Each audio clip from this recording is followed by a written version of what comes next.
시청자 여러분 안녕하세요. 네이버 책문화 생중계 진행을 맡은 번역가 백현주입니다. 저는 어느 날 정글, 울프 와일더와 같은 어린이 청소년 책을 우리말로 옮기는 일을 하고 있어요. 그리고 오늘의 주인공인 최승필 작가님과는 우리 가족 공감 독서라는 팟캐스트를 함께 진행을 하고 있습니다. 우리 가족 공감 독서는 오늘의 소개해드릴 책인 공부머리 독서법과 연계하여 자율적이고 즐거운 독서 문화를 조성하기 위해서 최승필 작가님을 비롯한 몇 명의 사람들이 함께 진행을 하고 있는 팟캐스트입니다. 네이버 오디오 클립에 올라오고 있고요. 주제별로 4개의 코너가 있는데 저는 그 중에서 2개의 코너를 함께 진행을 하고 있어요. 그래서 오늘은 공동 진행자로서 이곳에 나오게 되었습니다. 그러면 오늘의 주인공인 최승필 작가님을 모셔보도록 하겠습니다. 안녕하세요. 안녕하세요. 네. 저는 독서교육 전문가 최승필이라고 합니다. 12년 동안 아이들하고 책 읽고 글 쓰는 독서논술 강사 생활을 했고요.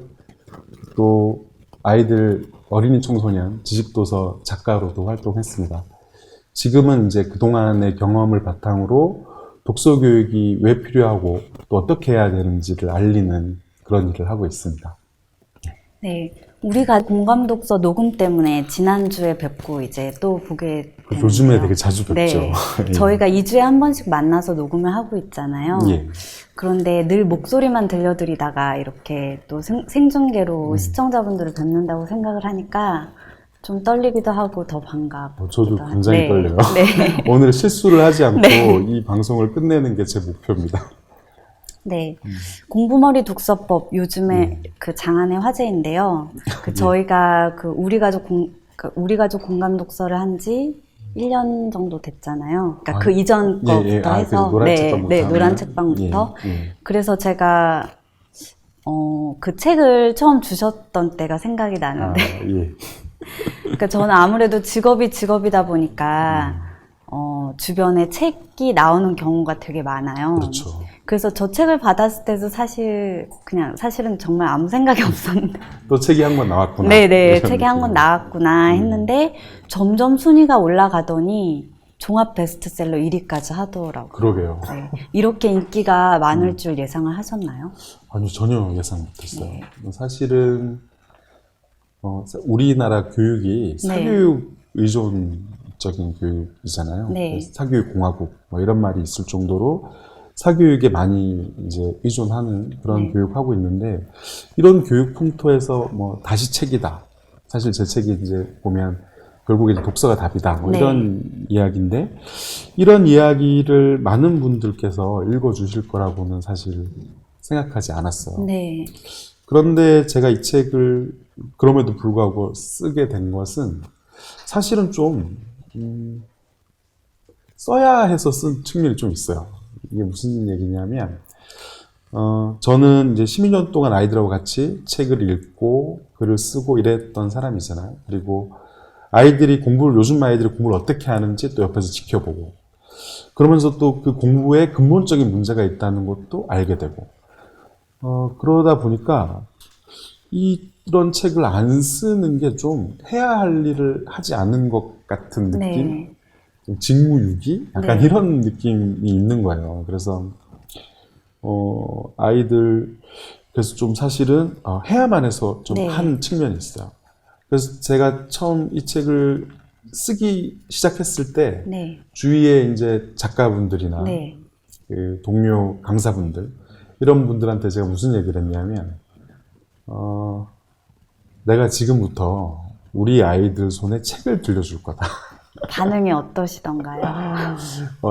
그 책을 들려줄 거고, 또 아이들이 이게 사실은 저도 알고 있었어요. 이게 안 된다는 거. 그래서 다시 반응들이 다 그게 될 거라고 생각해. 그게 가능할 거라고 생각해. 이런 반응들이었는데, 사실은 그런 반응들에 대해서 제가 무슨 상처를 받거나 그러진 않았어요. 왜냐하면 저도 너무 당연히 안 될 거라고 생각했거든요. 그러니까 좀 어느 정도로 안 될 거라는 생각이 강했냐면, 좀 뭐랄까요, 우주 정복 이런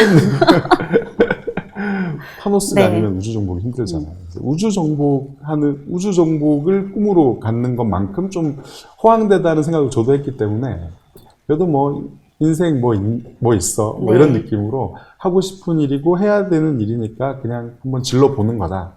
이런 마음으로 사실 시작했던 거죠. 근데 요즘 이렇게 책 순위나 그런 걸 봤을 때는 가능할 것도 같은 좀 그런 생각이 예, 들어요. 그러니까요. 사실 이 책을 내고 나서 처음 한 2, 3개월은 역시 역시 그렇지 이렇게 갈수록 점점점 올라가는 네. 겁니다. 그래서 지금 제가 여기 앉아 있잖아요. 여기 이제 브이라이브 네. 그 네이버 브이라이브 생중계 자리에 앉아 있고 또 수많은 분들이 제 책을 사서 읽어주시고 이게 저한테는 좀 어떻게 느껴지냐면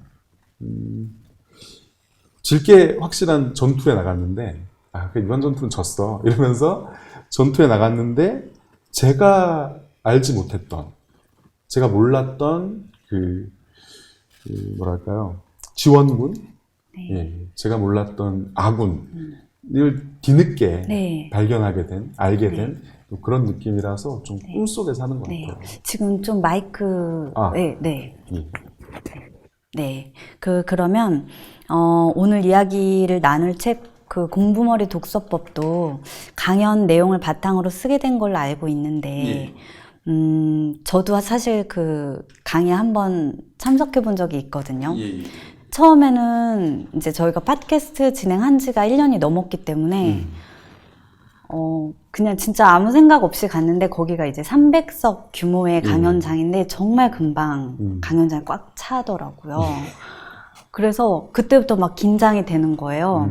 그래서 그 작가님께서는 강의를 한 1시간 이상 훨씬 훌쩍 넘겨서 해주시고 저는 딱 사회를 2분 보는데 어찌나 긴장이 되던지 그렇게 이제 그 강의를 이제 저도 듣고 다 또 아는 얘기면서도 너무 막 재밌게 막 끄덕끄덕 하면서 막 웃었다가 빵 터졌다가 하면서 들었는데 끝나고 많은 질문들을 해주시더라고요. 근데 좀 이제 책에 나온 일반적인 질문도 해주시고 또 어떤 분들은 굉장히 개인적이고 좀 독특한 질문도 많이 해주시는데 오늘은 그래서 이제 전국적으로 강의를 다니실 때 사실은 이게 너무 금방 끝나버려서 신청이 금방 끝나버려서 너무 아쉽다 이런 반응들이 많아서 그러면 오늘은 강연장에서 주로 나오는 그런 질문들로 답변을 듣는 자리로 좀 이 자리를 꾸려볼까 합니다. 예. 네. 지금 보시는 V 라이브에서도 댓글창이 있는데요. 실시간으로 질문을 풀어드리는 시간도 있으니까요. 시청자 여러분께서도 독서 교육에 대해서 또 독서에 대해서 궁금한 점이 있으시면 댓글을 많이 남겨주세요. 그리고 화면 하단에 공유 버튼이 있다고 합니다. 그래서 주변 분들에게 공유도 많이 부탁드릴게요. 그러면 이 책이 이제 출간된 지가 딱 1년이 되었는데 순위도 계속 꾸준히 상승하고 있고 뭐 상위권에 계속 있고 또 저희 오디오 클립도 굉장히 순위가 가파르게 상승 중이잖아요. 그래서 제가 좀 리뷰를 읽어보니까 왜 이 책을 이제야 만났는지 모르겠다. 또 뭐 내 인생의 등대 같은 책이다. 자녀 교육 때문에 이 책을 샀는데 오히려 나의 어린 시절 책 읽기를 돌아보게 하는 책이다. 그런 반응들이 많더라고요. 그래서 이제 네 그런 점들을 이제 많이 궁금해 하시는데 강연장에 가시면 어떤 질문이 가장 많이 나오나요? 사실 나오는 질문이 몇 가지가 갈 때마다 나오는 질문이 있거든요. 있는데 그 중에 가장 많은 것은 학습 만화에 대한 질문이죠. 예. 네, 네. 학습 만화가 사실 학습 만화에 대한 질문이 많이 나오는 것은 좀 당연한 측면이 있어요. 네.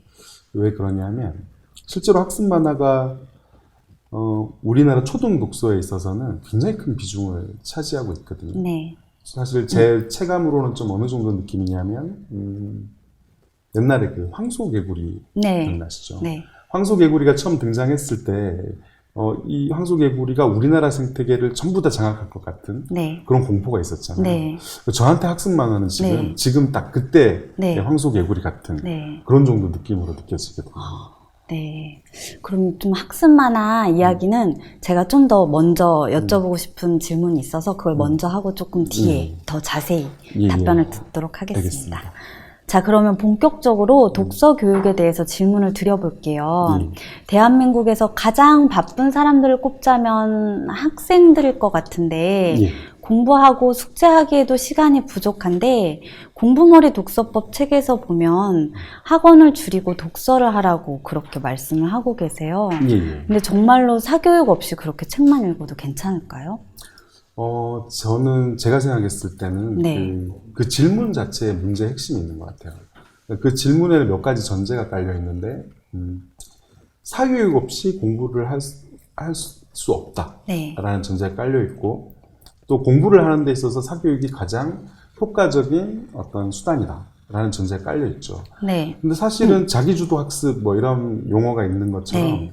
사실 공부라는 것은 자기 스스로 해야 하는 것인데 우리 사회에서는 오히려 역전이 돼서 네. 사교육을 하지 않으면 공부를 할 수 없는 것처럼 혹은 자기주도 학습조차도 사교육의 도움을 받아서 해야 되는 것처럼 이렇게 네. 생각하는 경향이 있어요. 근데 이런 어떤 경향들이 정말 옳다면 사교육을 많이 하면 할수록 아이들이 실력이 더 뛰어나져야 되잖아요. 네.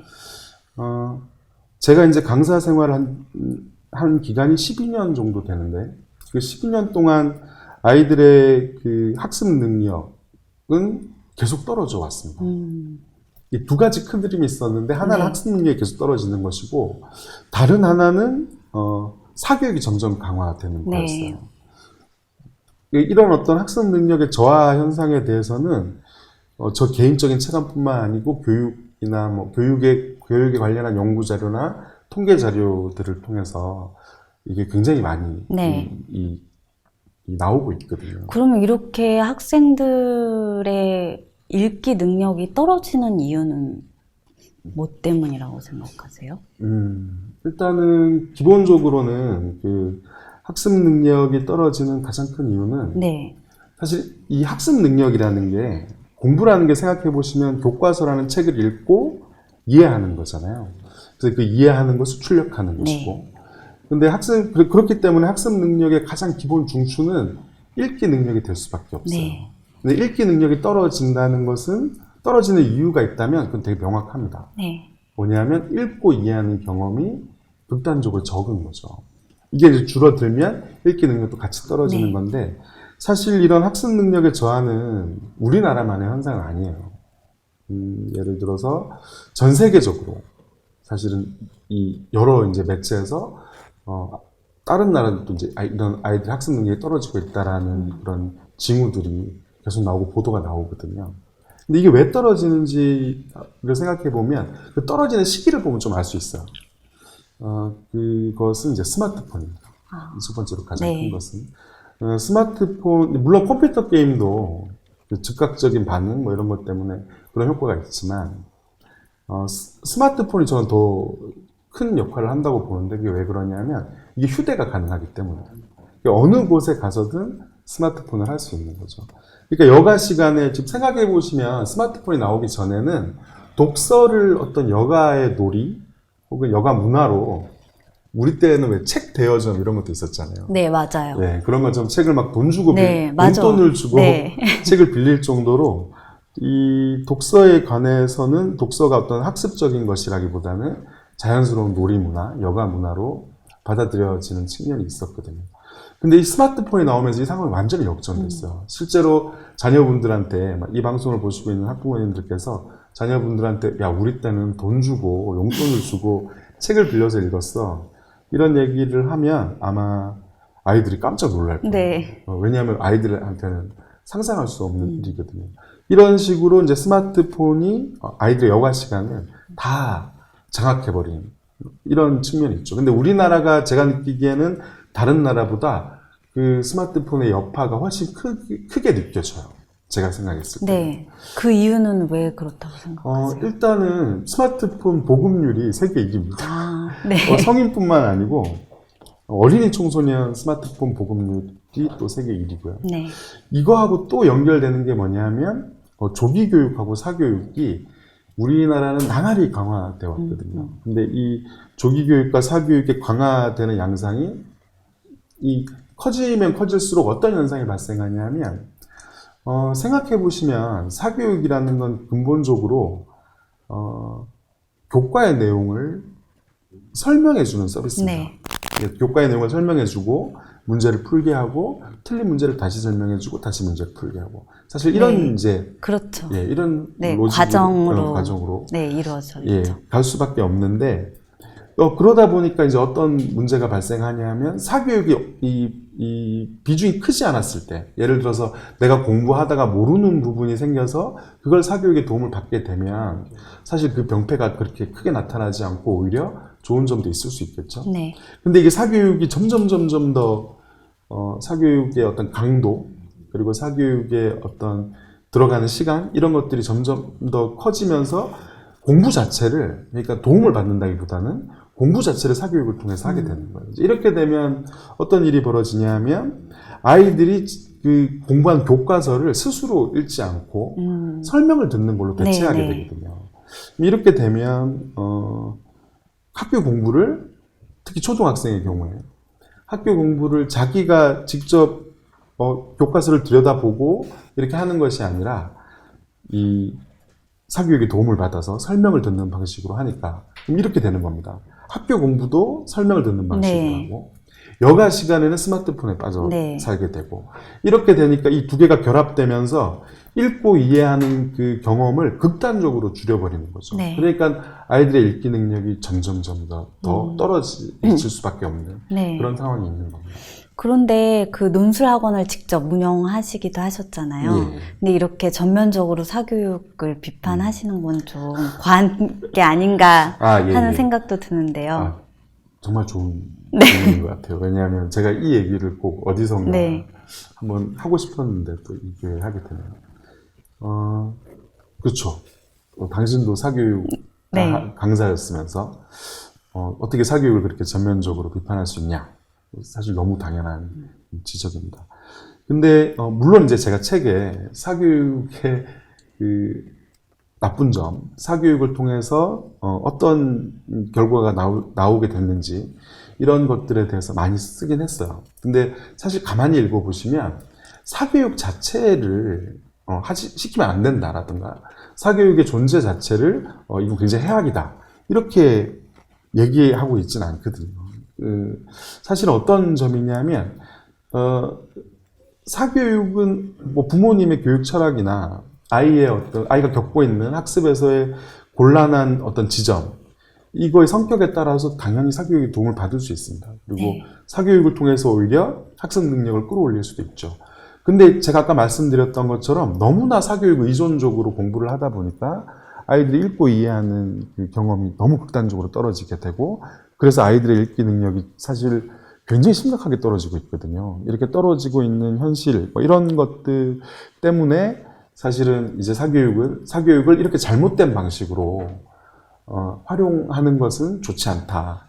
사교육은 얘기를 하는 것이지 네. 사교육 존재 자체가 나쁘다. 네. 이런 얘기를 사실 하는 건 아니라는 그러니까 거죠. 이 책을 읽는 학부모님들께서도 무조건 뭐 사교육을 절대 시키지 마라 이렇다기보다는 독서를 통해서 읽기 능력이나 학습 능력을 끌어올릴 수 있다 이 정도로 이해를 하시면 되겠네요. 예, 그렇죠. 네. 살았네요. 네. 같은 이유로 예. 또 공부머리 독서법 제목만 보고 책만 읽으면 그냥 성적이 저절로 오른다고 생각하시는 분들도 계실 것 같아요. 그 지점은 제가 가끔 저는 사실 제 책 검색 되게 많이 네. 해보거든요. 그래서 검색을 하다 보면 이제 인터넷에 네. 다양한 이제 리뷰나 책을 읽고 활용하는 뭐 어떤 실제로 네. 해본 것 네. 이런 것들에 대한 포스팅이 굉장히 많이 올라오는데 그걸 보다가 한 번씩 내가 책을 잘못 썼나?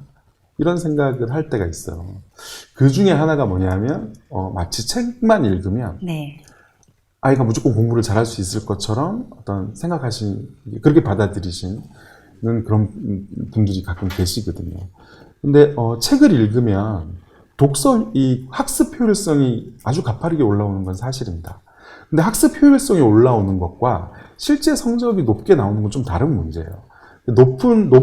그렇게 끌어올린 높은 학습 효율을 이용해서 공부를 해야 네. 결과가 나오는 거지, 학습 효율만 높였다고 해서 공부를 아예 안 했는데 성적이 나올 수는 없는 거죠.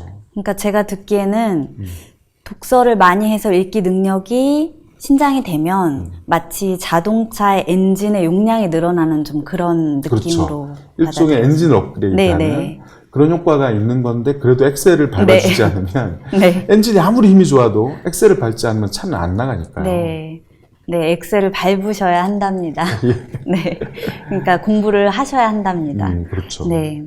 그러니까 학교 생활을 할 때 평소에 책을 좀 많이 읽고, 네. 시험 기간에 어차피 사실 우리 예전에 백 작가님 학교에서 공부하실 때 네. 평소 3월부터 막 공부 열심히 하셨나요?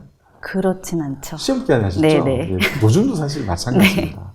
물론 평소에도 공부를 하지만 그 공부의 강도 굉장히 느슨한 상태로 하다가 시험 기간에 열심히 공부하는 거거든요. 네네. 사실 중학생, 고등학생 좀 다르지만 중학생 같은 친구들이, 어린 친구들이 공부를 1년 내내 그렇게 시험 공부를 계속 하듯이 그렇게 열심히 하면 그것도 좀 이상한 거예요. 네. 사실 중학교 공부가 그렇죠. 그렇게까지 할 게 있다는 게 네네. 오히려 이상한 거거든요. 네. 그러니까 평소에는 책을 꾸준히 읽고 시험 기간 때는 그렇게 끌어올린 학습 효율성으로 공부를 하고, 그렇게 하면 아주 원활한 네. 학습과 학창 생활을 보낼 수 있을 거라고 생각해요. 그러면 좀 더 세부적인 질문으로 들어가 볼게요. 예. 아까 이제 말씀해주신 강연장에서 가장 많이 받는 질문이 학습 만화에 관한 거라고 하셨어요. 예. 거기에 대해서 어떻게 생각하시는지. 예. 네. 일단은 학습 만화가 지식적으로 도움이 되는 측면이 분명히 있습니다. 어떤 곳에 우리가 이제 부모님들이 학습 만화를 읽게 이렇게 놔두시거나 네. 심지어 이제 권장하시거나 하는 이유는 뭐냐면, 학습 만화를 통해서 교과 과정의 어떤 내용들을 네. 알기를 바라시는 거잖아요. 근데 이 바람이 사실 학습 만화를 읽는다고 해서 이 바람이 이루어지진 않아요. 그런가요? 예. 이루어지는 유일한 분야, 제가 생각했을 네. 때는 유일한 분야는 역사입니다. 역사는 왜 그게 가능하냐면, 역사 자체가 이야기잖아요. 네. 역사라는 지식 자체가 이야기이기 때문에 만화라는 그 포맷하고 맞는 측면이 있어요. 그래서 실제로 역사 학습 만화를 펼치면 첫 장에 역사 인물이 나오죠. 그러니까 바로 역사를 다룹니다. 그래서 역사 만화는 실제로 많이 읽으면 읽을수록 역사 지식을 실제로 쌓게 되죠. 네. 근데 나머지 이 종류의 학습 만화들은 대부분 펼치잖아요. 네. 그럼 이게 안 나옵니다. 예를 들어서 화산이라는 학습 네. 만화를 펼치면 첫 페이지에 화산이 안 나와요. 그런가요? 예. 그럼 첫 페이지에 뭐가 나올까요? 첫 페이지에 어떤 네. 아이와 네. 강아지가 나오죠. 그래서 이 아이가 갑자기 예를 들면 어떤 보물 지도를 득템하게 되는 거예요. 네. 그럼 그 보물 지도를 들고 꼭 그 동네에 그런 어떤 화산에 관련된 과학자가 사세요. 그럼 그 과학자분이랑 같이 그 보물 지도의 보물을 찾기 위해서 모험을 네. 떠납니다. 떠나면 그곳이 어떤 화산이 있는 섬이고, 이런 식으로 사실 네. 이야기가 진행되거든요. 그러면 이것은 사실은 화산이란 지식도 제대로 다루기가 힘들고, 그렇다고 해서 또 그 이야기라는 콘텐츠를 또 네. 제대로 구성하기도 힘들거든요. 네. 이런 측면이 있기 때문에 역사의 경우에는 한정적으로 이제 지식 자체가 이야기 형태를 네. 띠기 때문에 그게 실제로 아이들의 역사 지식을 늘리지만, 나머지 부분들은 제가 봤을 때는 읽고 나면 아주 단편적인 관련된 용어를 안다거나 이런 정도의 수준에 머물 수밖에 없거든요. 일단 이런 측면이 네. 있고, 두 번째로는 사실 이런 어떤 지식을 습득하냐 마냐 이런 측면보다 더 좀 제가 심각하게 느끼는 것은 이 학습 만화가 가지고 오는 좀 거대한 흐름이 있어요. 예를 들어서 이제 학습 만화를 이제 읽으면 초등학교 1, 2학년 때는 이게 폐해가 잘 안 드러납니다. 네. 이게 왜, 예를 들면 초등 1, 2학년 학부모님들 중에는 아이가 학습 만화를 좋아하면 이런 식의 어떤 규율 같은 걸 만드세요. 예를 들면 학습 만화 2권을 읽으면 글책 뭐 8권 읽어. 네. 뭐 이런 식의. 근데 이런 어떤 약속, 이런 어떤 규율이 1, 2학년 때는 통해요. 왜 통하냐면 1, 2학년 글책 자체가 굉장히 얇고 네. 또 읽기에 그렇게 부담이 없거든요. 그러니까 학습 만화를 읽거나 글책을 읽거나 스트레스의 강도가 차이가 없는 겁니다. 그래서 뭐 금방금방 읽으니까 읽고 또 학습 만화 2권 읽고 이게 유지가 돼요. 근데 이게 언제 무너지냐면 초등학교 3학년 때 무너집니다. 네. 그때부터 좀 그 책 수준이 좀 어려워지지 않나요? 그렇죠. 네. 1, 2학년 책은 글책의 형태를 띠고 있긴 네. 하지만 사실상은 그림책하고 가깝습니다. 글밥의 글의 양의 관점에서 네. 봤을 때. 그래서 한 페이지에 들어가는 텍스트의 양이 그렇게 많지 않아요. 근데 아시는 것처럼 3학년 책이 되면 이제 책이 본격적인 글책의 형태를 띠잖아요. 그래서 한 페이지에 뭐 18줄, 20줄 이렇게 들어가거든요. 도서관에 가서 이제 도서관에 가면 학습 만화를 보는 아이들을 많이 볼 수 있는데 그 친구들이 학습 만화를 읽는 것을 옆에서 지켜보면 어떤 식으로 읽는 친구들이 많냐면 20권씩 쌓아놔요. 20권씩 쌓아놓고 엄청나게 빠른 속도로 그걸 읽거든요. 그게 가능한 이유는 이제 학습 만화는 특성상 박스를 굳이 안 네. 읽는다고 하면 사실 그림으로 돼 있고 말풍선에 있는 텍스트량이 그렇게 많지 않기 때문에 그것도 굳이 그걸 다 읽을 필요가 없으니까 굉장히 빠른 속도로 훑어볼 수 있는 거죠. 이 속도가 1학년, 2학년 이렇게 많이 읽은 친구들은 이 속도가 몸에 익게 됩니다. 그러면 초3 책을 딱 받아서 읽게 되면 어떤 느낌이 드냐면 이 책은 읽어도 페이지가 안 넘어가는 책처럼 네. 느껴지게 돼요. 이렇게 되면 이제 갑자기 확 역전이 돼서 학습 만화 8권에 글책 2권 네. 이렇게 역전돼 버리거든요. 근데 이게 이제 굉장히 많은 수의 아이들이 이런 식이 돼요. 그러면 그렇지만 예를 들어서 그 2권 학습 만화 8권 읽을 때 글책 2권을 읽으면 사실 문제가 없어요. 네. 그러면 학습 만화를 읽는 게 그것도 상관이 없습니다. 근데 문제는 뭐냐면 이 2권을 읽지 않는다는 거예요. 왜냐하면 이 2권은 아이의 학습 만화량이 자꾸 늘어가니까 어머니께서 최후의 보루로 네. 이 2권만큼 읽어라 그러면 이렇게 한 거기 때문에 아이가 실제로 읽는다기보다는 거의 학습 만화 넘기는 속도로 그 책들을 대충 훑어보고 그리고 부모님한테 나 2권 다 읽었으니까 학습 만화 읽어도 되지? 네. 이런 식으로 해서 읽게 되는. 그래서 사실은 책을 읽는 게 아니라 책은 들고 있지만 책을 읽지는 않는 이런 상태에 빠지는 거예요. 그러니까 학습 만화 8권도 제대로 읽는 것이 아니고 글책 2권도 제대로 읽는 것이 아닌 네. 그런 상태에 빠져서 실질적으로 이때 이미 독서가 이제 단절되는 거죠. 사실은 우리나라의 초등학생들의 이제 실제 통계 자료와 달리 저처럼 현장에 있는 사람들은 초3 때 이미 많은 수의 아이들이 책을 읽지 않는 상태로 간다고 느끼고 있어요. 네. 그게 뭐냐면 그런 식으로 책을 갖고도 있고 들고도 있지만 사실은 읽고 이해하지 않는 이런 상태에 빠지는 거죠.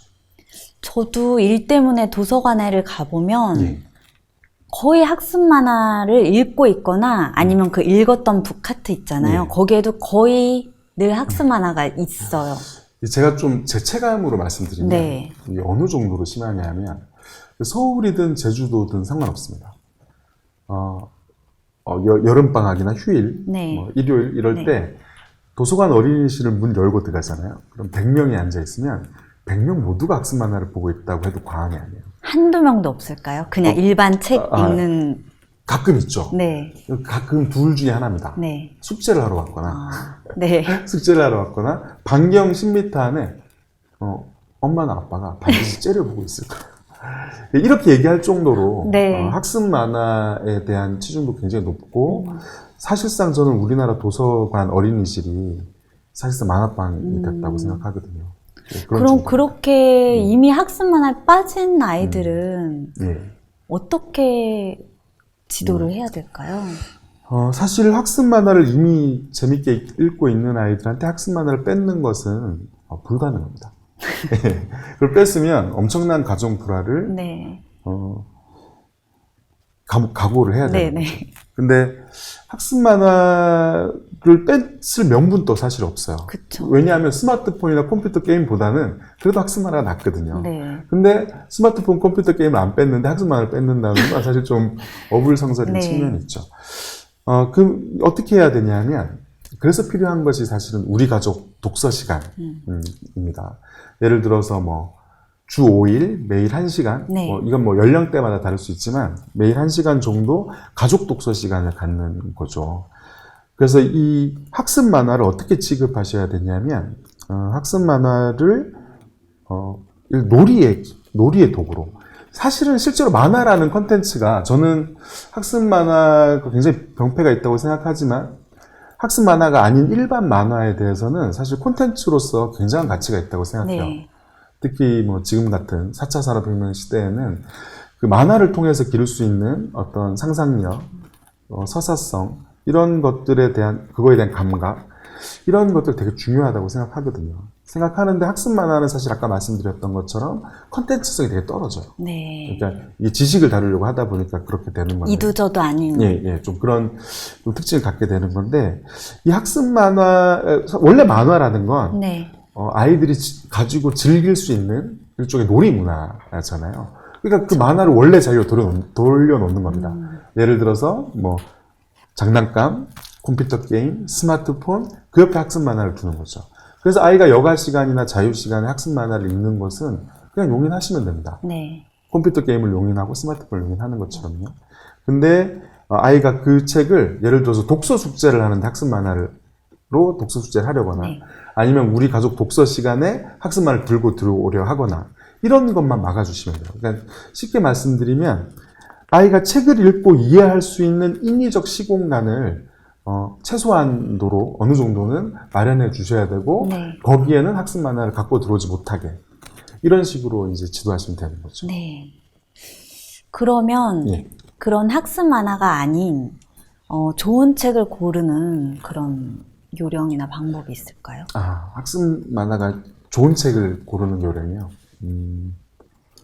좋은 책을 고르는 요령은 책을 아이한테 선택하게 하는 겁니다. 네. 사실은 이 좋은 책, 제가 강연 다녀도 그런 질문 되게 많이 받아요. 네. 어떤 책 읽어야 돼요? 뭐 좋은 책 추천해 주세요. 네. 뭐 이런 말씀 많이 하시는데, 사실 이 질문은 출발점 자체에 좀 문제가 있어요. 왜냐하면 아이가 읽을 책은 아이가 스스로 골라야 되거든요. 왜 그러냐면, 예를 들어서 이제 백 작가님께서 영화 가끔 보러 네. 가시죠. 네. 영화관에 영화를 보러 갔어요, 백 작가님이. 그래서 영화를 막 멀티플렉스에 가서 뭘 보지 이렇게 막 고민하고 있는데 갑자기 뒤에서 남편분이 나타났어요. 네. 그래서 백 작가님한테 이렇게 얘기하는 겁니다. 내가 이미 표를 끊어놨어.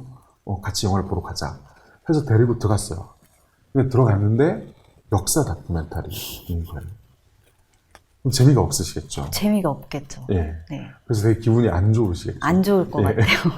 어렵게 이렇게 그래서, 극장 갔는데. 그죠. 그래서 막 팝콘을 막 이게 무슨 말씀인지도 네. 모르고, 이 영화는 계속 재미없어 이러고 보고 있다 나왔어요. 그래서 그 다음 주에 다시 또 몰래 네. 영화를 보러 가셨어요. 근데 또 남편분이 나타나셔서 또 표를 끊어놨다면서 또 데리고 가는 거예요. 네. 근데 이번에는 뭐 정치 다큐멘터리 이렇게 또 보는 거예요. 이렇게 만약에 한 3개월, 3개월이요. 4개월, 5개월 이렇게 하면 어떠실 것 같으세요? 굉장히 화가 날 것 같아요. 그죠? 네. 좀 극장에 막 이렇게 변장을 하고 가요. 무서워서 극장을 못 갈 것 같아요. 착하시네요. 네. 이혼을 해야 되나? 이런 생각이 저 같으면 들 것 같은데.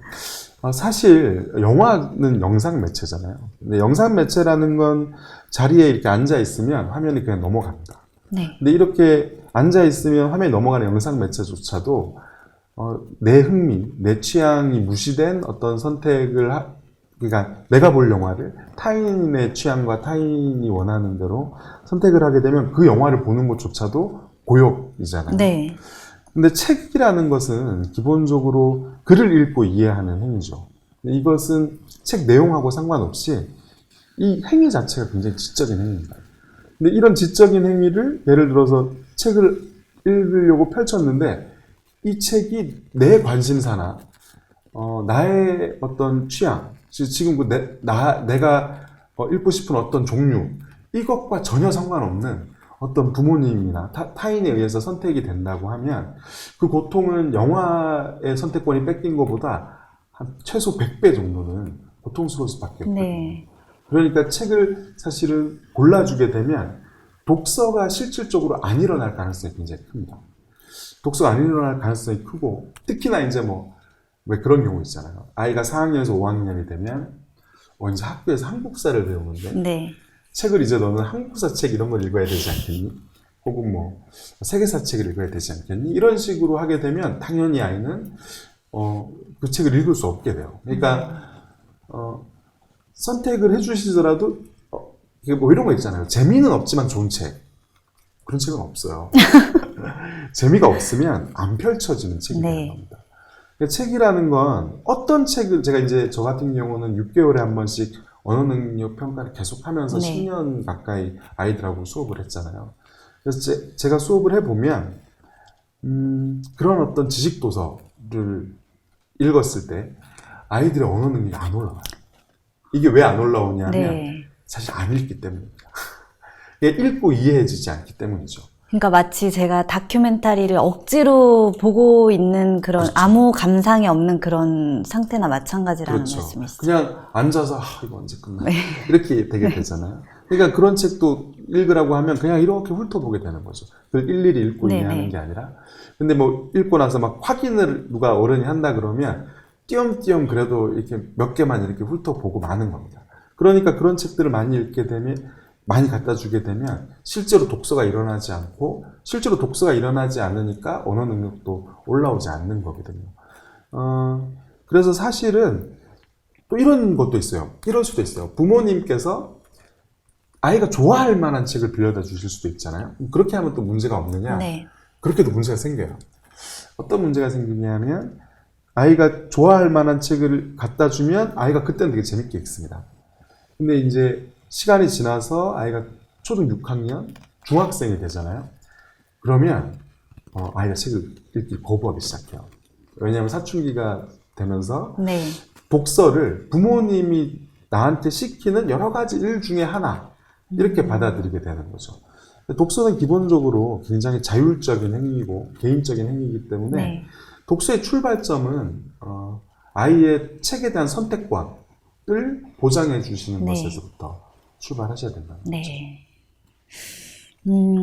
그러면 그 공부머리 독서법에 보면 딱 두 가지만 지키면 그 공부머리가 좋아진다고 쓰셨는데요. 첫 번째가 지금 말씀해주신 스스로 책을 골라서 즐겁게 읽는 것. 그 다음에 두 번째가 소리내어 읽는 속도로 읽는 것이라고 그렇게 쓰셨어요.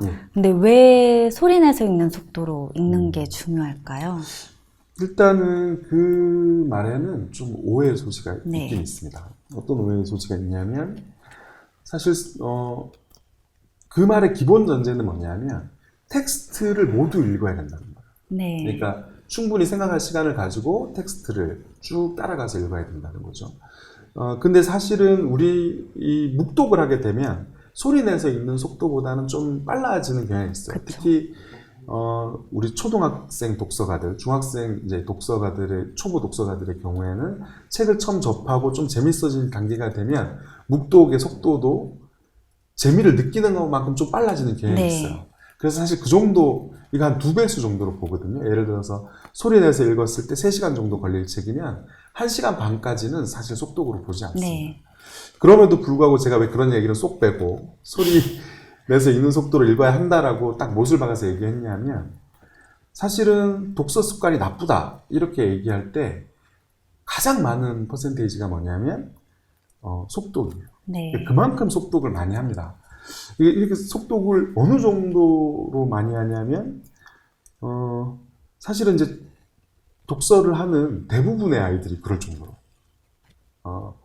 독서 습관이 나쁘다 했을 때 모두가 그럴 정도로 나쁜 아이들은 모두가 속독일 정도로 속독이 많거든요. 그러다 보니까 좀 빨라져도 돼 라는 여지를 주면 괜찮은 것 같다. 이렇게 더 빨리 읽는 아이들이 생겨날까봐 사실은 좀 못을 박아서 얘기한 측면이 있죠. 근데 제가 어렸을 때 생각해 보면 속독법도 TV에서 소개가 됐었고요. 뭐 속독하는 방법, 속독을 익히는 법, 또 속독 학원까지 있었어요. 그러면 안 그래도 좀 학생들이 시간이 없으니까 속독을 통해서 그래도 조금이라도 더 책을 많이 읽을 수 있지 않을까요?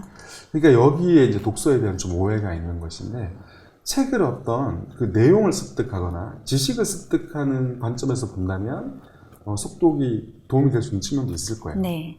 더 많은 종류의 책을 더 많이 속독을 하면서 만약에 내용 파악할 수 있다면 더 많은 내용을 알게 되는 거니까.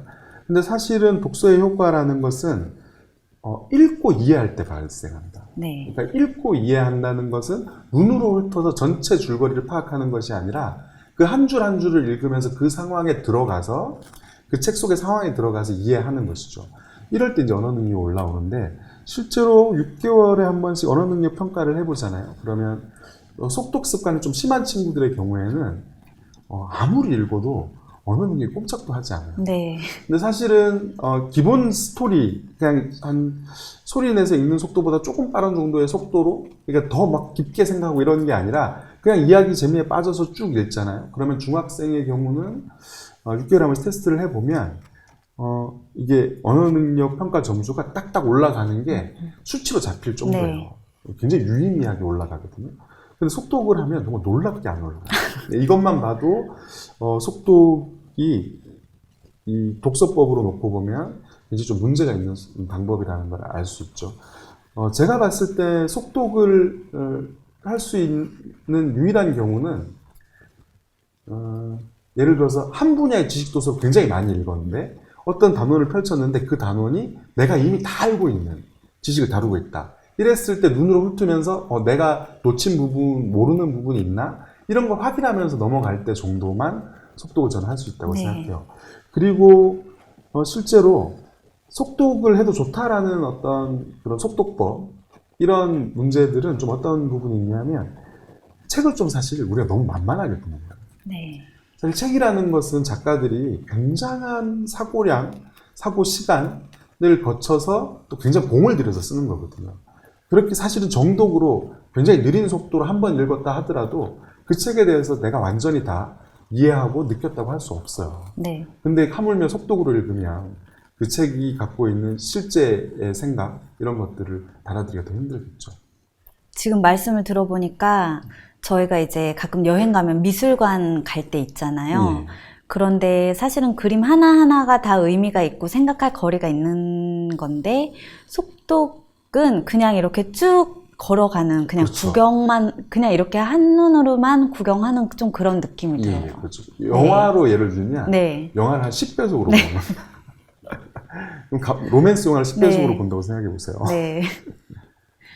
네. 그러면, 속독이 나쁜 독서법이라면 공부머리 독서법에서는 또 슬로우 리딩을 그 언어 능력을 높여주는 방법으로 제시를 하셨는데 막상 가정에서는 그렇게 슬로우 리딩을 좀 그 지도해 주시기가 쉽지 않을 것 같아요. 그렇죠, 어렵죠. 네.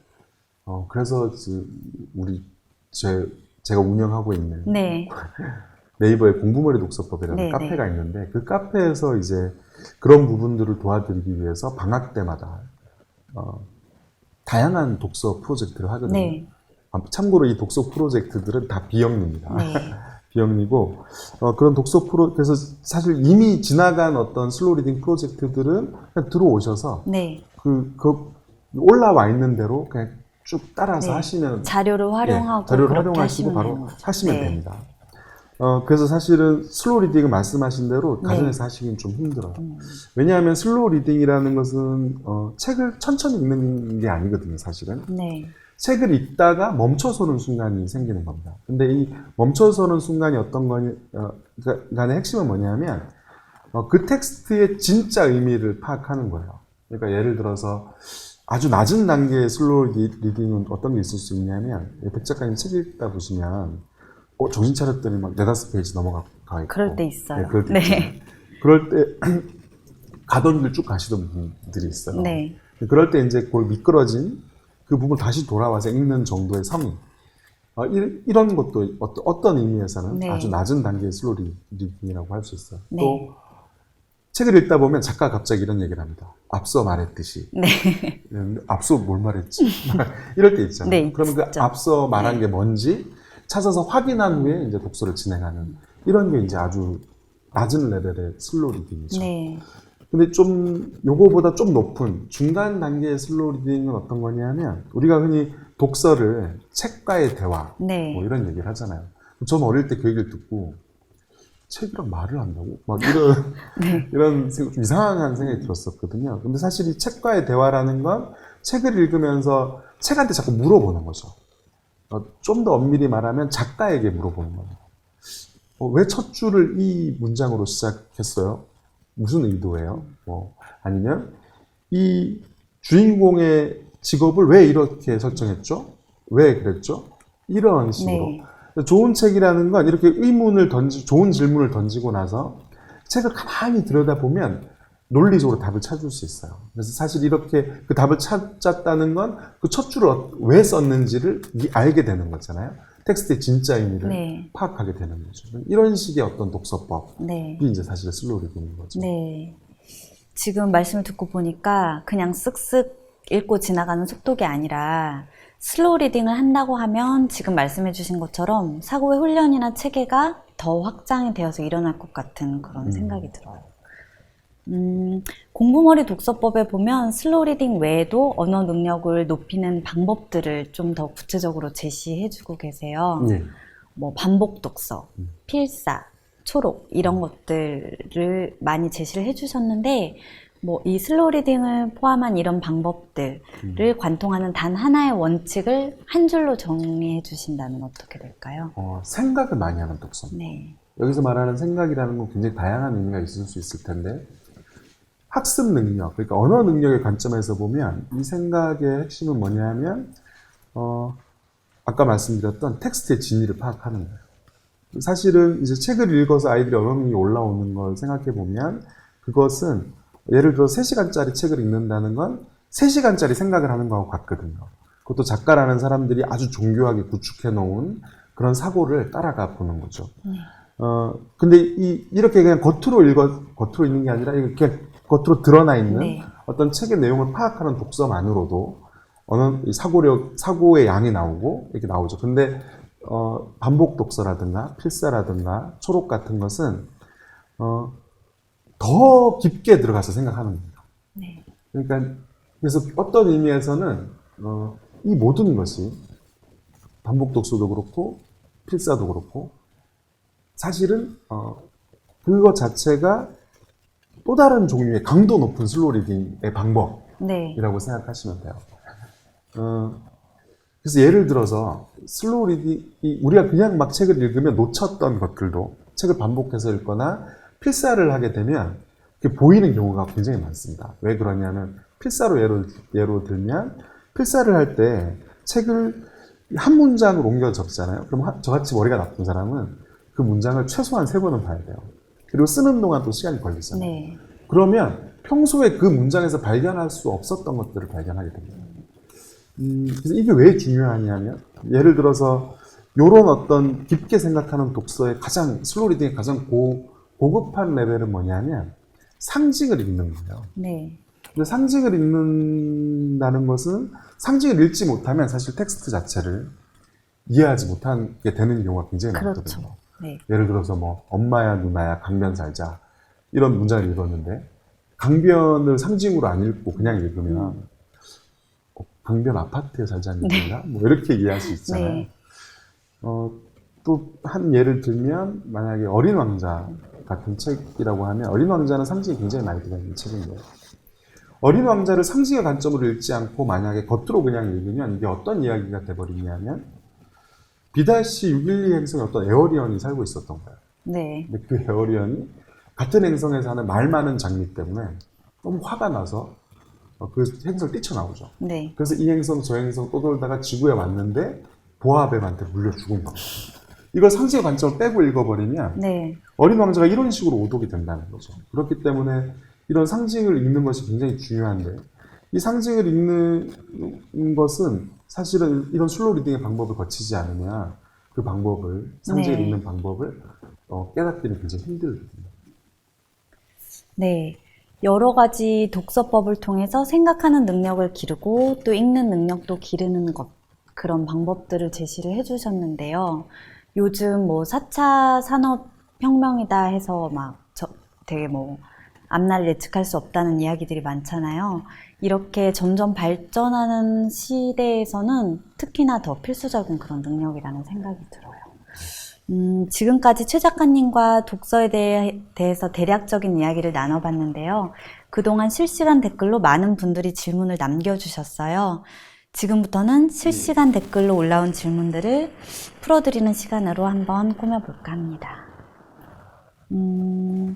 책을 선택할 때 서점에서 광범위해서 아이가 스스로 연령에 맞는 책을 잘 선택을 하지 못하는데 어떻게 해야 하나요? 일단 책을 선택하려면 네. 기본적으로 뭐가 있어야 되냐면 책을 좋아해야 돼요. 근데 사실 책을 막 독서 시작한 아이가 책을 좋아하기가 쉽지 않잖아요. 네. 그래서 처음에는 사실은 좀 만약에 아이가 독서가 단절됐다가 뒤늦게 책을 읽는다거나 하면 의도적으로 좀 다들 재밌어하는 책을 좀 읽을 필요가 있죠. 네. 그런 책을 찾으실 수 없을 때는 공부머리 독서법 카페에 오시면 네. 제가 추천 도서 안 좋다고 얘기하면서 5권씩 학년별로 네. 넣어놨어요. 그 책이 뭐냐면 고또래 아이들이 대부분 재밌게 읽는 그런 책들이거든요. 검증을 어느 정도 받았다 그렇죠. 하는 말씀이시죠? 수많은 아이들한테 네. 읽혀보고 상당히 많은 아이들이 네, 네. 재밌어 한다 하는 책들만 모아놨으니까 그 책으로 일단 한번 5권을 읽고 나면 아이가 재밌네 네. 이런 걸 느끼실 수 있을 겁니다. 그럼 아이가 책을 재밌다는 마음을 갖게 되면 기본적으로 책을 선택할 때 이런 마음이 되거든요. 재밌는 책도 어디 있지? 네네. 이런 마음이 되거든요. 그래서 이제 데리고 가서 책을 이제 고르게 하는데 말씀하신 것처럼 상당수의 아이들이 책이 너무 많아서 못 고르는 경우가 있어요. 꽤 많아요. 그쵸. 예.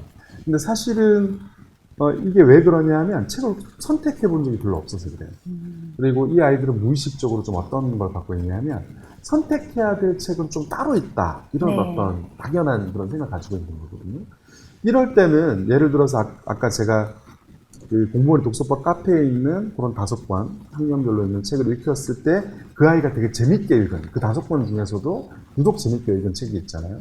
그러면 거기에 보면 그 서지 정보가 네. 있지 않습니까? 그 번호 있는 그 칸에 가시면 됩니다. 그 칸에 가서 그 한 칸을 지정해 주시는 거죠. 네. 여기서 한번 골라보자.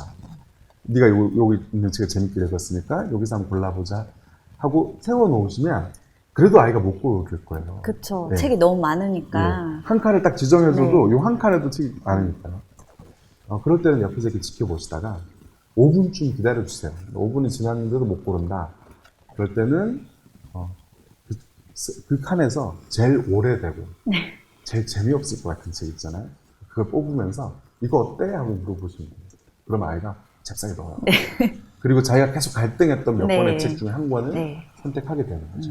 근데 이렇게 시작하는 게 좋습니다. 그리고 빌려오실 때는 아이가 물리적으로 읽을 수 있는 양의 한 3배수 정도.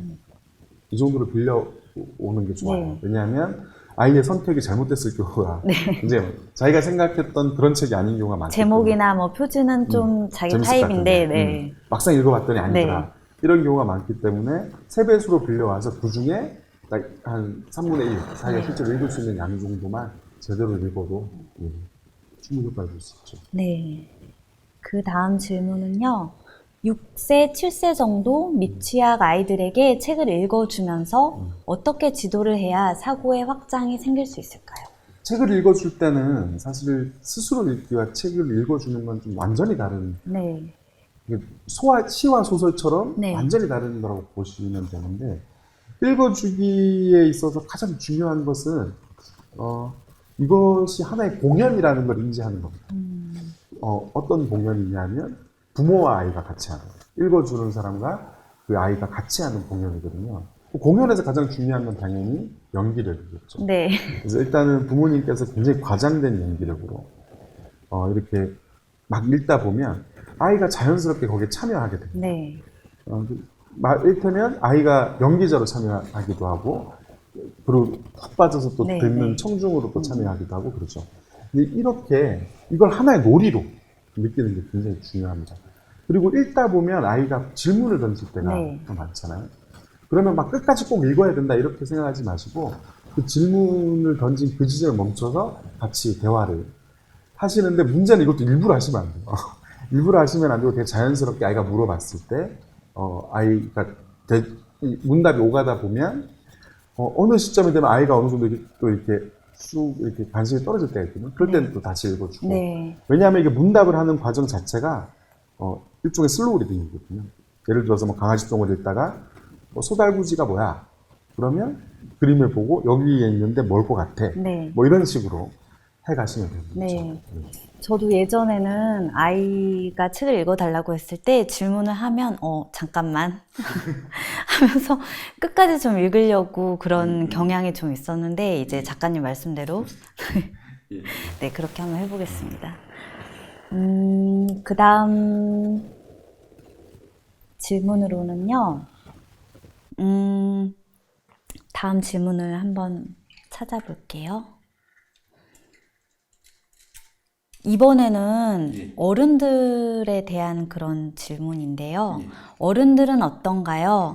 사고력을 키우거나 글을 잘 쓰기 위해서 어른들은 어떤 책을 읽으면 좋을까요? 이것도 역시 마찬가지입니다. 네. 사실은 우리나라 어른들의 읽기 능력이 굉장히 낮거든요. 그런가요? 그 OECD에서 그 5년에 한 번씩 실질 문맹률 조사라는 걸 해요. 근데 우리나라 성인의 언어 능력이 OECD 가입국 중에 꼴찌에서 3번째거든요. 그 분석 보고서에 뭐라고 적혀 있냐면 약사용 설명서를 읽고 원활하게 이해할 수 없다. 이렇게 적혀 있습니다. 그래서 사실 우리나라 이 성인 독자층의 언어 능력이 낮은 것은 베스트셀러 상위 목록만 봐도 알 수 있어요. 책의 형태별로 놓고 봤을 때 네. 가장 진입장벽이 낮은 종류의 책이 에세이거든요. 그쵸. 에세이가 상위에 다 포진해 네. 있잖아요. 요즘 특히 더 예. 그렇죠. 사실 제 책도 제가 이 책을 언어 수준을 몇 학년에 맞춰서 썼을 것 같으세요? 저도 이 책 그때 이제 네. 받자마자 읽었는데 제 체감으로는 고등학생에서 대학생 정도. 그래요? 네. 중학교 1학년 수준에 맞춰서 썼습니다. 이제 쉽게 설명하려고 하다 네, 보니까 네. 이제 그렇게 된 건데, 사실은 제가 중학교에 맞춰 쓴 이유는 뭐, 중학교 1학년 정도 그 이상 친구들도 같이 읽으면 좋을 것 네. 같아서, 그리고 또 쉽게 좀 썼던 거죠. 근데 그게 또, 제가 봤을 때 제 책이 베스트셀러가 될 수 있었던, 제가 의도한 건 아니지만, 네. 이유였다고 생각해요. 쉽게 다가간 거니까. 어른의 독서에 있어서도 그 가장 중요한 것은 그 책을 자신의 관심 분야에 맞게 찾아서 읽는 겁니다. 네. 그래서 이렇게 읽는 것이 가장 좋죠. 그래서 서가를 사실은 굉장히 많이 돌아다녀 보는 게 좋아요. 그래서 책 구경을 많이 해보는 거. 그러니까 표지를 보고 뒤표를 보고 그리고 도서관에 가서 책을 빌리실 때도 어른들은 일주일에 한 권 읽기 힘들거든요. 그쵸. 열심히 읽어도. 네. 그러니까 한 10권 빌려오시는 거예요. 빌려와서 그걸 다 읽으려고 하지 마시고 앞뒤를 보고 머릿말, 특히 네. 머릿말, 이야기의 책의 경우, 소설책의 경우는 도입부, 뭐 한두 장, 페이지로 치면 한 20장 정도? 이 정도를 계속 읽어보시면 어느 순간 딱 꽂히는 책이 나오실 거예요. 그럼 그 책을부터 이렇게 꼼꼼히 들여다보는 독서를 해보시는 게 가장 네. 좋은 방법이겠죠. 네. 그 다음 질문은요. 시간이. 그 다음 질문으로는, 예. 저희 아이는 속독을 즐겨 합니다. 그런데 반복 독서로 책의 이해도는 높습니다. 이런 독서 습관 괜찮을까요? 예, 괜찮습니다. 이 속독을 사실 하는 이유는 정독할 능력이 없어서요. 네. 어떤 의미로든. 네, 네. 꼭 언어 능력의 문제뿐만 아니고 어떤 책을 읽을 때 어떤 조급성 뭐 이런 것들도 있겠죠. 근데 이제 이 반복 독서를 하면 필수적으로 책의 여러 요소들이 셀 수밖에 없어요. 네. 그게 꼭 어떤 정보가 아니더라도 공감, 감성, 감정, 어떤 경우에는 깨달음 이런 것들을 다 많이 놓칠 수밖에 없거든요. 근데 이것을 보충할 수 있는 유일한 방법이 뭐냐면 그 책을 거듭해서 읽는 거예요. 네. 그러니까 지금 이 친구의 경우는 책을 좋아하는 강도가 센 겁니다. 네. 독서 교육에 있어서 우리 아이가 독서 교육에 성공하는 방향으로 가고 있나 실패하는 방향으로 가고 있나의 기준이 뭐냐면 우리 아이가 책을 점점 좋아하고 있나 싫어하고 있나거든요. 근데 속독을 한다 하더라도 같은 책을 반복해서 읽을 수 있다는 건 그 책에 대한 어떤 좋아하는 정도, 네. 이 정도가 높은 거예요. 그래서 이런 친구들은 그대로 놔두셔도 됩니다. 네. 놔두시면 뒤에 가서 아이가 스스로 뭐 꼭 정독의 방법이 아니더라도 여러 가지 다른 방법으로 책을 읽는 어떤 이 습관 네. 이런 것들을 스스로 찾아갈 수 있을 거예요. 네, 그러니까 크게 걱정하지. 이미 반복하고 있다면 이 독서 자체도 효과는 네. 굉장히 좋을 겁니다. 네. 그러면 이제 마지막 질문으로 하나만 더 여쭤볼게요. 아이의 정독 습관을 기르려면 소리내어 읽도록 시키는 게 좋을까요? 아니요. 이 독서 교육이 굉장히 큰 특징 중에 하나가 네. 그 동계 스포츠 종목 중에 이렇게 스톤 던져서 하는 그 뭐죠? 이렇게 컬링 컬링. 말씀. 네. 컬링이 이제 스톤을 건드리면 안 되잖아요. 네. 독서 교육도 똑같습니다. 독서 교육도 아이가 책을 속독을 한다고 해서 야 천천히 읽어 이렇게 한다고 천천히 읽어지지가 않아요. 독서 교육의 이 컬링도 스톤에 손을 대면 게임이 반칙으로 끝나잖아요. 네. 독서 교육 똑같습니다.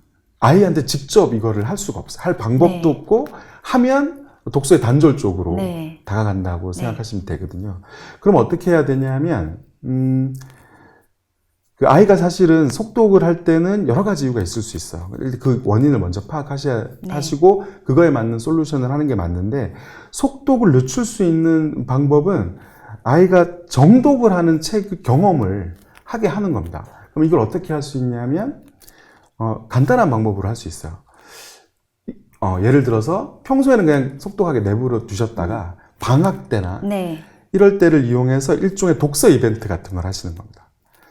대표적으로 할 수 있는 방법이 독서 퀴즈 같은 거예요. 네. 그러니까 예를 들어서 방학 때 그 아이 또래 책 5권 정도를 선정해서 부모님이 먼저 읽으시는 거죠. 읽고 나서 독서 퀴즈 문제를 뭐 권당 한 10문제씩 이렇게 만든다고 하면 네. 아이한테 이렇게 얘기하는 거예요. 야, 이번 방학 때 우리 독서 퀴즈 대회 한번 해보자. 해서 그 5권을 하고 나면 그 너머에 아이가 어떤 원하는 상품 같은 걸 하나 거는 겁니다. 이건 네. 이벤트니까. 그래서 네가 매권 일주일에 한 권씩 읽어서 매권 몇 점 이상이 나와서 5권을 끝내면 이 상품은 네 거야.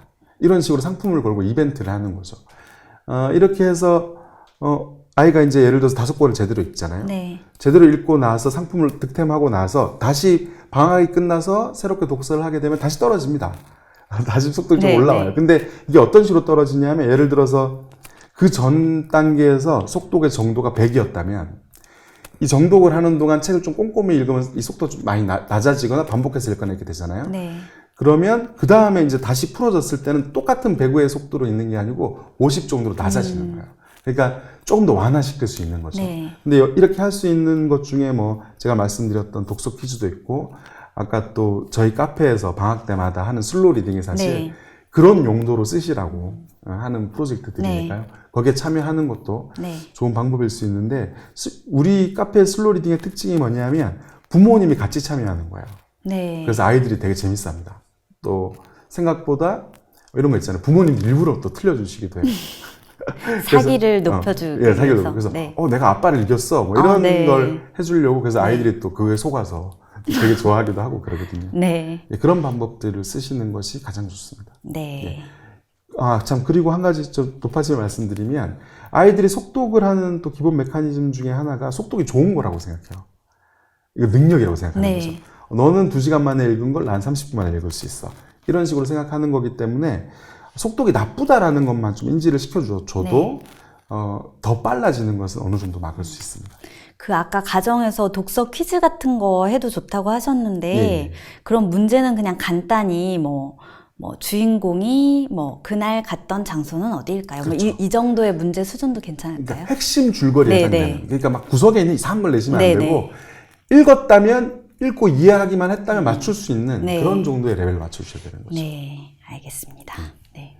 궁금증을 더 많이 풀어드리고 싶지만 아쉽게도 방송을 마칠 시간이 다 되었어요. 실시간 댓글 질문은 여기까지만 할 것 같습니다. 오늘 방송을 보시고 더 궁금한 점이나 알고 싶은 내용이 있으시면 네이버에 공부머리 독서법 그 카페를 찾아주시면 그 안에 또 더 다양한 이야기들이 많이 들어있어요. 현재 카페 회원이 5만 명에 다가가고 있죠. 예, 네. 그렇습니다. 네. 그리고 또 네이버 오디오 클립 우리 가족 공감 독서를 통해서도 독서 교육에 대한 다양한 내용들을 방송하고 있으니까요.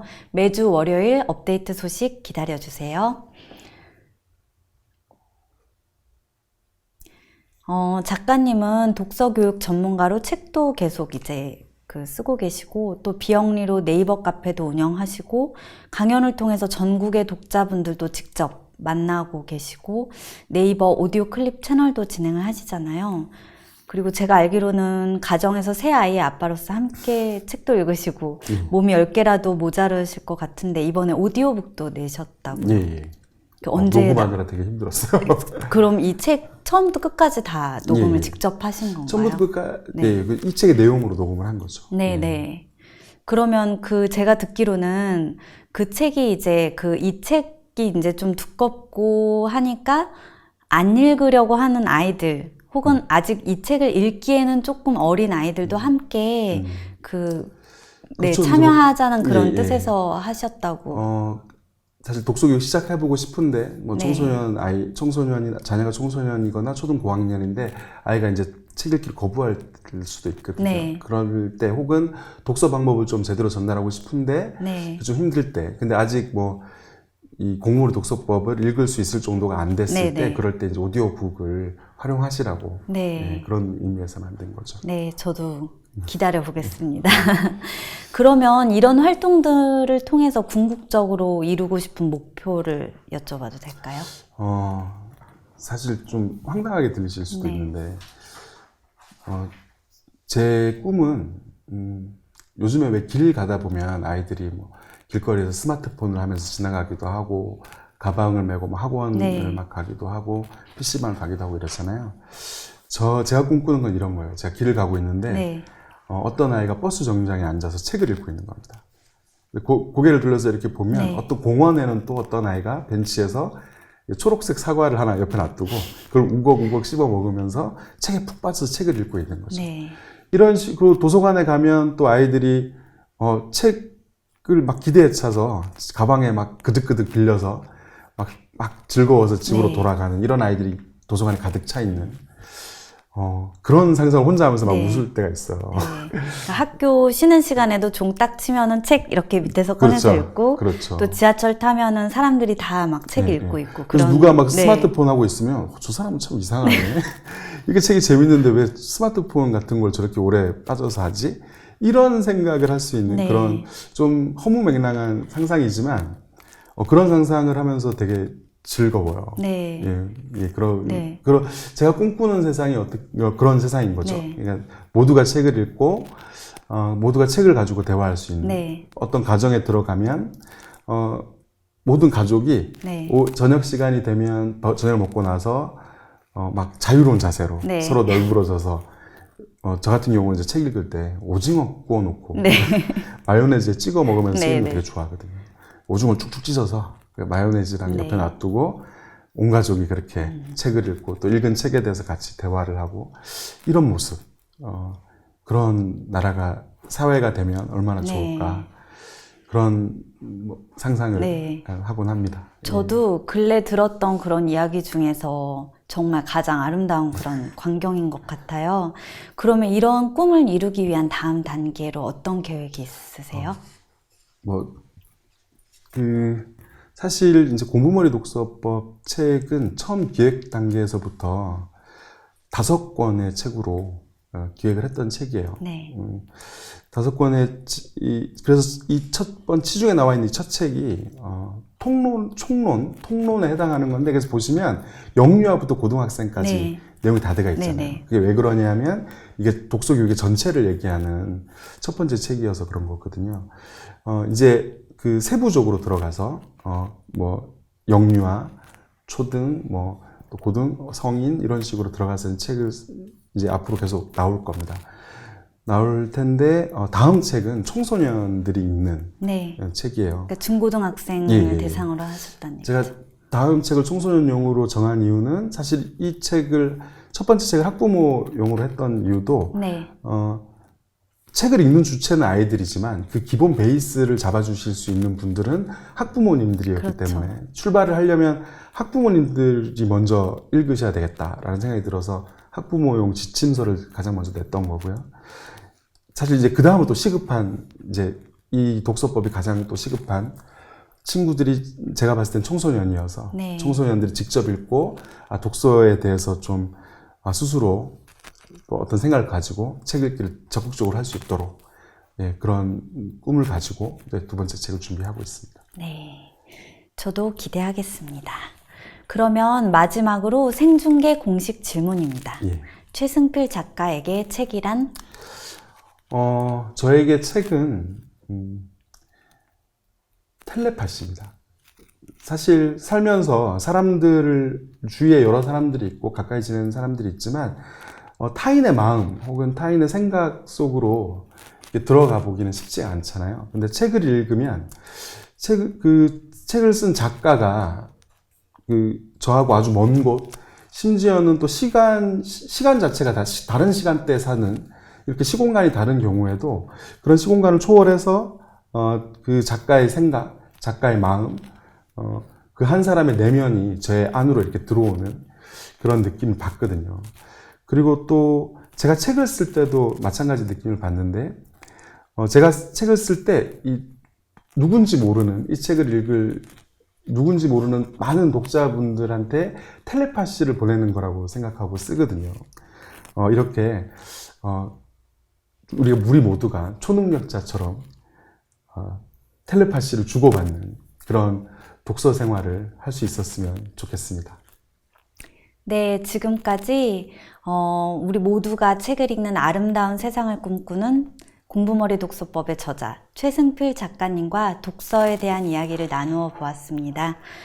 자녀의 독서뿐 아니라 우리의 독서에 대해서까지 돌아볼 수 있는 그런 소중한 시간이었습니다. 바쁜 와중에 함께 해주셔서 감사하고요. 네, 공부머리 독서법 다음 시리즈도 기대하겠습니다. 저쪽 화면 보고 같이 인사할까요? 네, 그러면 시청해주신 여러분 감사합니다. 감사합니다.